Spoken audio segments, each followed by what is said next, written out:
Friends, welcome to దుర్గాస్ corner Telugu. ఇక్కడ చూస్తున్నారు కదండి, వారాహి అమ్మవారి ఫోటో ఫ్రేము నేనే తయారు చేశానండి. ఈ ఫోటో ఫ్రేమ్ బయట చేపించాలంటే చాలా డబ్బులు తీసుకుంటారు. చాలా ఈజీగానే ఈ ఫోటో ఫ్రేమ్ని మనం మన ఇంట్లో చేసుకోవచ్చండి. చూస్తున్నారు కదా, మనం ఏ ఫోటో అయితే ఫ్రేమ్ చేయాలనుకుంటామో ఆ ఫోటోని కార్డ్బోర్డ్ మీద పెట్టి ఈ విధంగా డ్రా చేసుకోవాలి. డ్రా చేసిన దానికి ఒక 1/2 ఇంచు ఎగస్ట్రా ఉండే విధంగా కార్డ్బోర్డ్ మీద డ్రా చేసి ఈ కార్డ్బోర్డ్ని కట్ చేసుకోవాలండి. ఈ వారాహి అమ్మవారి ఫోటో కాకుండా ఏ ఫోటో ఫ్రేమ్ అయినా సరే మనం చేసుకోవచ్చు.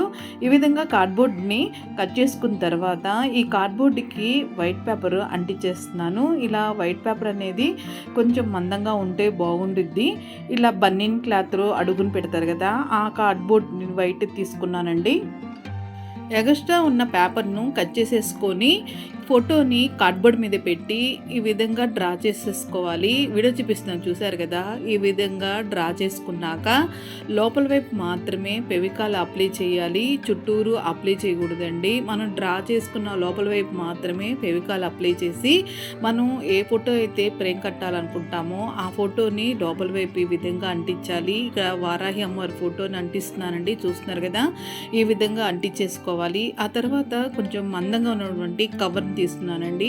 ఫైల్స్ పెట్టుకునే కవర్ ఉంటుంది కదా, ఆ కవర్ తీసుకున్నాను. మనకి ఎంత సైజ్ అయితే కవర్ కావాలనుకుంటామో ఆ సైజు కవర్ని ఈ విధంగా కట్ చేసేసుకోవాలి. ఇలా కట్ చేసుకున్న తర్వాత ఈ కవర్ పైన ఎలాంటి మరకలు లేకుండా కొంచెం లైట్గా లిక్విడ్ తోటి ఈ కవర్ని టిష్యూ పేపర్ తోటి ఈ విధంగా క్లీన్ చేసేసుకోవాలండి. చూస్తున్నారు కదా, ఫోటో ఫ్రేమ్కి సరిపోయేంత కవర్ తీసుకున్నాను. దీన్ని టిష్యూ పేపర్ తోటి ఈ విధంగా ఒక్కసారి క్లీన్ చేసేసుకోవాలి.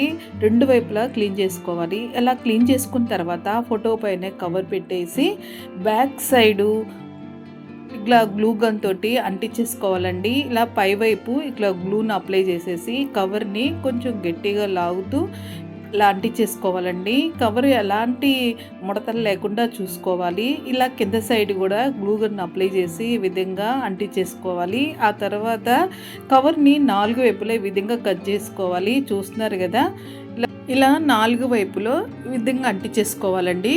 చూసారు కదా, ఈ విధంగా అంటించేసేసుకోవాలి. ఈ విధంగా అంటించేసుకున్న తర్వాత ఇది మోడిట్ క్లే అండి. ప్యాకెట్ 20 రూపీస్ మాత్రమే ఉంటుంది. దీంట్లో 2 ప్యాకెట్స్ ఉంటాయి కదా.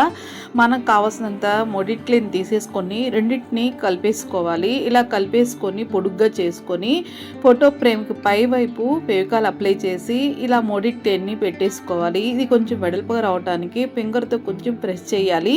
ఇదే విధంగా ఫోటో ఫ్రేమ్కి చుట్టూరు 4 వైపులా ఇలా మోడిట్ క్లేని పెడుతున్నానండి. చూస్తున్నారు కదా, ఈ విధంగా పెట్టేసేసుకోవాలి.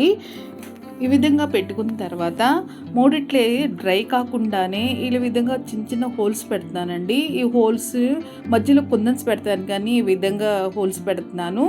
కుందన్స్ అంటించిపోయినా కానీ ఇదొక ఫోటో ఫ్రేమ్ మోడల్గా కనబడుతుంది. ఈ విధంగా 4 వైపులా ఇలా బ్రష్ సహాయంతో ఈ విధంగా చిన్న చిన్న హోల్ చేసేసాను. ఇది మోడిట్లే బాగా డ్రై అయిపోయిన తర్వాత మిడిల్లో ఒక పేపర్ పెట్టుకోవాలి. మనం వేసిన పెయింటింగ్ అనేది ఫోటో మీద పడకుండా ఉండడానికి ఇలా మిడిల్లో పేపర్ పెట్టేసి ఇలా గోల్డ్ పెయింటింగ్ చుట్టూరు ఫోటో ఫ్రేమ్కి వేస్తున్నానండి. ఇలా గోల్డ్ పెయింటింగే కాకుండా మనకు నచ్చినటువంటి ఏ కలర్ వేసుకోవచ్చు. కాకపోతే ఈ పెయింటింగ్ అనేది ఫస్ట్ సారి వేసిన పెయింటింగ్ డ్రై అయిపోయిన తర్వాత డబల్ కోటింగ్ తప్పనిసరిగా వేయాలి.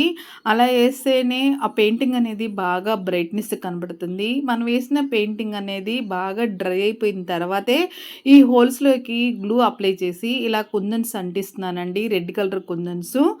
ఇలా కుందన్స్ కాకుండా చిన్న చిన్న పూసలు ఉంటాయి కదా, అవి కూడా పెట్టేసుకోవచ్చు.